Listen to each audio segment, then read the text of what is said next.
নজর রাখবো পরবর্তী খবরের দিকে। জলের দাবিতে রাস্তার অবরোধে নামলো গ্রামের মহিলারা। হিঙ্গলগঞ্জের স্কুলপাড়া এলাকার ঘটনা। দীর্ঘ ৩ বছর ধরে পানীয় জলের সমস্যা নিয়ে এই বিক্ষোভ। পানীয় জলের দাবিতে বালতি কলসি নিয়ে রাস্তায় নামলো গ্রামের সমস্ত মহিলারা। ঘটনাটি ঘটে হিঙ্গলগঞ্জের স্কুলপাড়া এলাকার। বিক্ষোভকারীরা দাবি জানান, গত ৩ বছর আগে এই এলাকায় পানীয় জলের সমস্যা মেটানোর জন্য ট্যাঙ্ক তৈরি করা হয়েছিল, কিন্তু সেই জল ট্যাঙ্কের এলাকা জুড়ে কোনো পাইপলাইন হয়নি, যার ফলে এলাকার মানুষ জলের কোনো রকম পরিষেবা পাচ্ছেন না। পানির জন্য আমাদের কোনোদিন পানি পাই না। আমরা পানির জন্য পথ অপরাধ করেছি রাস্তা। আমরা কলের পানি দিয়ে আমাদের ডায়রিয়া হচ্ছে। ২০-২৫ বছর আমরা পানি পাইনি। পানির কষ্ট ভীষণ হয় আমাদের।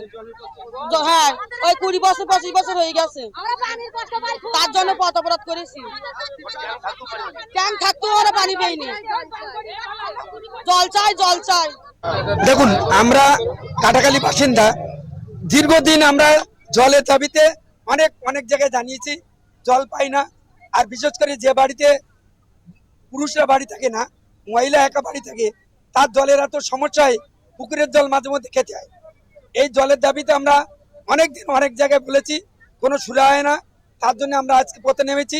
আমরা দীর্ঘদিন বলে যখন জল পাচ্ছি না, জলই হচ্ছে জীবন, কিন্তু সেই জল আমরা পাচ্ছি না। তার জন্য আমরা অবরোধ করছি। এখানে পাশে দেখুন ট্যাঙ্ক করার ওভার ট্যাঙ্ক ৩ বছর হয়ে গেছে ওভার ট্যাঙ্ক করা, কিন্তু এক অপদার্থ এক কন্ট্রাক্টর আনন্দ সরকার সে ট্যাঙ্কি করেই রেখে দিয়েছে। এইটা থেকে আর কিচ্ছু করছে না, আমরা জলই পাচ্ছি না। আমরা রাস্তা অবরোধ করছি, আমরা শুয়ে পড়ে রয়েছি। যদি প্রয়োজন হয় আমরা জান দেবো, কিন্তু জলের জন্য আমরা লড়াই করব। এলাকার মানুষ দাবি জানাচ্ছে, ট্যাঙ্ক তৈরি হওয়া সত্ত্বেও দীর্ঘদিন ধরে তারা জল পাচ্ছেন না। বহুবার এলাকার মানুষ স্থানীয় প্রতিনিধিদের কাছে আবেদন করেছেন, কিন্তু তার কোনো রকম সুরাহা হয়নি। অবশেষে শুক্রবার সকালে রাস্তায় নামেন তারা। বালতি কলসি নিয়ে হাসনাবাদ হিঙ্গলগঞ্জ রোড অবরোধ করে বিক্ষোভ দেখান। এই এলাকায় প্রায় ৫,০০০ পরিবার জলের সমস্যায় ভুগছে। কয়েক কিলোমিটার দূর থেকে জল আনতে হয় এই এলাকার মানুষদের। অবরোধটা করেছি আমরা দীর্ঘদিন ধরে, এখানে পানীয় জলের কষ্টের মধ্যে আছি, কিন্তু আমাদের এই কষ্টটা কেউ সুরাহ করতে চায় না।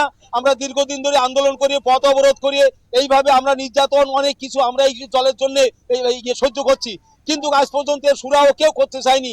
এই এলাকার উন্নয়নের কাজ তো এমনি কিছু হয় না।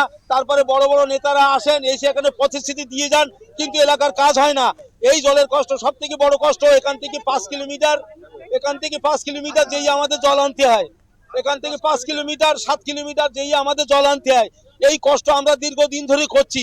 অনেক প্রতিরোধ আন্দোলন করেও আজ পর্যন্ত সুরানো হয়নি। এই জলের ট্যাঙ্ক তো হয়েছে, 3 বছর হয়েছে। হ্যাঁ, 3 বছর হয়েছে, এখনো জল পাইনি আমরা। অথচ আমাদের পাশের গ্রাম, এখান থেকে 1/2 কিলোমিটার ও পাশের থেকে জল, তারপরে এ পাশের জল, সব জায়গাতে জল পাচ্ছে, কিন্তু হ্যাঁ। এটা তো বাস্তব ঘটনা। বরুণাট কাটাখালী নোনা এলাকা, এখানে জলের খুবই কষ্ট। তো রাজ্য সরকার জলের ব্যবস্থা, সেন্ট্রাল গভর্নমেন্টও পানীয় জলের ব্যবস্থা করেছে। সব জায়গায় পানি এসে পৌঁছেছে, বলতলা পর্যন্ত পানি পাইপলাইনে পাচ্ছে, বরুণাট পাচ্ছে। কাটাখালীর লোক দীর্ঘদিন ধরে এখানে রিজার্ভার করার জন্য জমি সরকার দেখেছিল, সেই জমিটা আমিও দিয়েছি। তো এখানে কাজ চলছে, ধীর গতিতে কাজ হচ্ছে না। মানুষের একটা সীমা থাকে, মানুষ ধৈর্যের বাঁধ হারিয়ে একটু অবরোধ করেছে, কিন্তু সরকারের উচিত তাড়াতাড়ি এদের জল লাইনটা দেওয়া। যে ঠিকাদার এই হাই ওয়াটার ট্যাঙ্ক তৈরি করেছিল, তার বিরুদ্ধে পোস্টার দেখিয়ে বিক্ষোভ দেখায় এলাকার মানুষ। এলাকার মানুষের দাবি, অবিলম্বে এই হাই ওয়াটার ট্যাঙ্ক চালু করতে হবে। উত্তর 24 পরগনা থেকে সুকান্ত চট্টোপাধ্যায়ের রিপোর্ট, ওঙ্কার বাংলা।